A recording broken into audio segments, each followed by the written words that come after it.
बोलिए राधा कृष्ण की जय। राधे किशोरी दया करो, राधे किशोरी दया करो, श्यामा लाडली दया करो, दया करो राधे दया करो, दया करो राधे दया करो, राधे किशोरी दया करो, श्यामा लाडली दया करो, राधे किशोरी दया करो, श्यामा लाडली दया करो। बोलो बांके बिहारी लाल की जय। नारद जी कहते हैं, राजन, इस प्रकार कहती और निरंतर रोती हुई श्रेष्ठ लक्ष्मी रूपा श्री राधा को देखकर श्याम सुंदर का अंग अंग करुणा से विहल हो गया। उनके नेत्रों से भी अंशु झरने लगे। उन्होंने तत्काल दोनों हाथों से खींचकर प्रियतमा को हृदय से लगा लिया और नीति युक्त वचनों से उन्हें धीरज बंधाया। श्री भगवान बोले, राधे शोक न करो, मैं तुम्हारे प्रेम से ही यहाँ आया हूँ। हम दोनों का तेज भेद रहित एवं एक है। लोगों ने इसे दो मान रखा है। सुबह जैसे दूध और उसकी धवलता एक है, उसी प्रकार सदा हम दोनों एक हैं। जहाँ मैं हूँ वहाँ तुम सदा विराजमान हो। हम दोनों का वियोग कभी होता ही नहीं। मैं पूर्ण परब्रह्मा हूँ और तुम जगन्माता तटस्था शक्ति हो। हम दोनों के बीच में वियोग की कल्पना मिथ्या ज्ञान के कारण है। तुम इसे समझो। वरानने, जैसे आकाश में नित्य विराजमान महान वायु सर्वत्र व्यापक है, जैसे जल सूक्ष्म रूप से सर्वत्र व्यापक है, जैसे काष्ठ में अग्नि व्यापक रहती है, और जैसे भीतर और बाहर स्थित ये पृथकभूता पृथ्वी परमाणु रूप से सर्वत्र व्यापक है, उसी प्रकार मैं निर्विकार भाव से सर्वत्र विद्यमान हूँ। जैसे जल विविध रंगों से युक्त होने पर भी उनसे पृथक है, उसी प्रकार मैं त्रिगुणात्मक भावों के संपर्क में रहकर भी उनसे सर्वथा असंपृक्त हूँ। इसी प्रकार तुम मेरे स्वरूप को देखो और समझो, इससे सदा आनंद बना रहेगा। सुमुखी मैं और मेरा इन दो भावों के कारण द्वैत की कल्पना होती है। जब तक सूर्य से ही उत्पन्न हुआ मेघ सूर्य और दृष्टि के बीच में विद्यमान है, तब तक दृष्टि अपने ही स्वरूपभूत सूर्य का दर्शन नहीं कर पाती। इसी प्रकार जब तक प्राकृत गुण व्यवधान बनकर खड़े हैं, तब तक जीवात्मा अपने ही स्वरूपभूत परमात्मा को नहीं देख पाता। इन तीनों गुणों का आवरण दूर होने पर ही वह परमात्मा का साक्षात्कार कर पाता है। यदि मन गुणों विषयों में आसक्त है तो वह बंधन कारक होता है, और यदि परम पुरुष परमात्मा में संलग्न है तो मोक्ष की प्राप्ति कराने वाला हो जाता है। इस प्रकार मन को बंधन और मोक्ष दोनों का कारण बताया गया है। उस मन को जीतकर पृथ्वी पर असंग होकर विचरे। बामिनी, लोक में मन का संपूर्ण भाव संबंध दोनों ओर से परस्पर की अपेक्षा रखकर होता है, एक ओर से नहीं होता। किंतु प्रेम स्वयं ही किया जाता है। ते मुझ में अपनी ओर से ही प्रेम करना चाहिए। प्रेम के समान इस भूतल पर दूसरा कोई भी मेरी प्राप्ति का साधन नहीं है। नारद जी कहते, राजन, श्री हरि का ये वचन सुनकर कीर्ति नंदिनी श्री राधा ने गोपियों के साथ उन माधव श्री कृष्ण का पूजन किया। तदंतर कीर्ति कार्तिक पूर्णिमा की रात में गोपियों और श्री राधिका के साथ रास मंडल में उपस्थित हो साक्षात श्री हरि ने मुरली बजाई। राजन, यमुना के निकट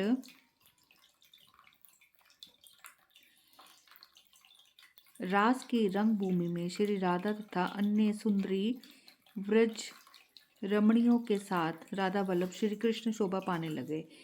रास में जितनी गोपांगनाएं थी उतने ही रूप धारण करके वृंदावन अधीश्वर श्री हरि दिव्य वृंदावन में विहार करने लगे। उनके चरणों के नुपुर और मंजीर बज रहे थे। वनमाला उनकी शोभा बढ़ा रही थी। पीताम्बर पहने, एक हाथ में कमल लिए, प्रातःकालिक सूर्य के समान कांतिमान मुकुट धारण किए, विद्युलता के तुल्य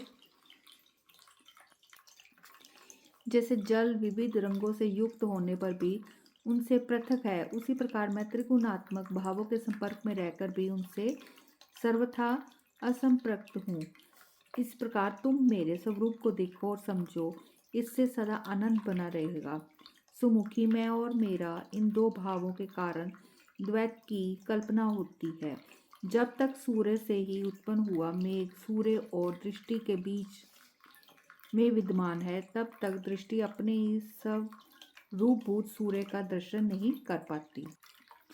इसी प्रकार जब तक प्राकृत गुण व्यवधान बनकर खड़े हैं, तब तक जीवात्मा अपने ही स्वरूपभूत परमात्मा को नहीं देख पाता। इन तीनों गुणों का आवरण दूर होने पर ही वह परमात्मा का साक्षात्कार कर पाता है। यदि मन गुणों विषयों में आसक्त है तो वह बंधन कारक होता है, और यदि परम पुरुष परमात्मा में संलग्न है तो मोक्ष की प्राप्ति कराने वाला हो जाता है। इस प्रकार मन को बंधन और मोक्ष दोनों का कारण बताया गया है। उस मन को जीतकर पृथ्वी पर असंग होकर विचरे। भामिनी लोक में मन का संपूर्ण भाव संबंध दोनों ओर से परस्पर की अपेक्षा रखकर होता है, एक ओर से नहीं होता। किंतु प्रेम स्वयं ही किया जाता है, अतः मुझ में अपनी ओर से ही प्रेम करना चाहिए। प्रेम के समान इस भूतल पर दूसरा कोई भी मेरी प्राप्ति का साधन नहीं है। नारद जी कहते, राजन, श्री हरि का ये वचन सुनकर कीर्ति नंदिनी श्री राधा ने गोपियों के साथ उन माधव श्री कृष्ण का पूजन किया। तदंतर कार्तिक पूर्णिमा की रात में गोपियों और श्री राधिका के साथ रास मंडल में उपस्थित हो साक्षात श्री हरि ने मुरली बजाई। राजन, यमुना के निकट रास की रंगभूमि में श्री राधा तथा अन्य सुंदरी व्रज रमणियों के साथ राधा वल्लभ श्री कृष्ण शोभा पाने लगे। रास में जितने गोपांगनाएं थी उतने ही रूप धारण करके वृंदावन अधीश्वर श्री हरि दिव्य वृंदावन में विहार करने लगी। उनके चरणों के नुपुर और मंजीर बज रहे थे। वनमाला उनकी शोभा बढ़ा रही थी। पीताम्बर पहने, एक हाथ में कमल लिए, प्रातःकालिक सूर्य के समान कांतिमान मुकुट धारण किए, विद्युलता के तुल्य जगमगाते हुए, सुवर्णमय कुंडलों से मंडित हो, बेंत की छड़ी लिए, वंशी बजाते हुए, मेघ की सी कांति वाले श्री हरि नटवर वेश में सुशोभित हुए। अत्यंत प्रकाशमान कौस्तुभ भरत उनके वक्ष स्थल पर दिव्य प्रभा बिखेर रहा था। कानों में चिकने और चमकीले कुंडल हिल रहे थे। रासमंडल में श्री राधा के साथ वे उसी प्रकार से शोभित हुए जैसे रति के साथ रतिपति, जैसे स्वर्ग में शची के साथ इंद्र तथा आकाश में चपला के साथ मेघ शोभा पाते हैं। वृंदावन में वृंदा के साथ वृंदावनेश्वरी की वैसी शोभा हो रही थी। वे वृंदावन, यमुना, पुलीन, वन और उपवन की शोभा निहारते हुए गोपी समुदाय के साथ गोवर्धन पर्वत पर गए। भगवान व्रजेश्वर ने देखा 100 यूथ वाली गोपांगनाओं को अपने सौभाग्य पर अभिमान हो उठा है। तब वे श्री राधा के साथ वहीं अंतर्धान हो गए। अब वे गोवर्धन से 3 योजन दूर चंदन की गंध से सुवासित सुंदर रोहिताचल को चले गए। श्री राधा के साथ वहां के लता कुंजों और निकुंजों को देखते तथा वार्तालाप करते हुए सुनहरी लताओं के आश्रयभूत उस पर्वत पर विचरने लगे। वहां बद्रीनाथ के द्वारा निर्मित रमणीय देव सरोवर है, जो बड़े बड़े मत्स्यों कछुओं और मगर आदि जल जंतुओं तथा हंस सारस आदि पक्षियों से व्यापक था। सहस्त्रदल कमल उसकी शोभा बढ़ा रहे थे। बोलिए श्री कृष्ण महाराज की जय। ओम नमो भगवते वासुदेवाय नमः। ओम नमो भगवते वासुदेवाय नमः। ओम नमो भगवते वासुदेवाय नमः। ओम नमो भगवते वासुदेवाय नमः। ओम नमो भगवते वासुदेवाय नमः। ओम नमो भगवते वासुदेवाय नमः।